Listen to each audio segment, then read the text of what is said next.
public diplomacy, for me, is informing, engaging, and influencing. And when I look at those three elements, there are roles for every element of society to engage on in those areas.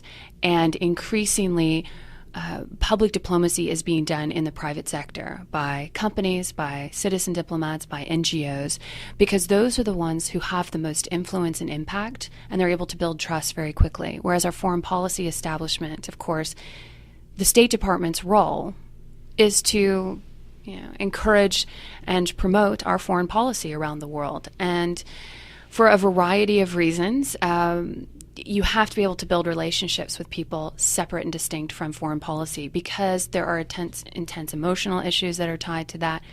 And what I really enjoy about working with citizen diplomats and corporate diplomats is that we're able to come together and find common ground and find a way to move forward, whereas governments have the luxury of walking away. And if we don't achieve our foreign policy objectives, we don't have to continue the dialogue. And so you can be much more creative, you can forge unique partnerships, and you can have lasting impact. So it's really, though, a combination of informing, which involves education and learning how to work with the world, engagement, which we hear the term engagement, but I think if you look at who does it best, it's the private sector. The private sector knows how to get things done and to find solutions. And then finally, influencing. How do you build influence long-term and trust long-term?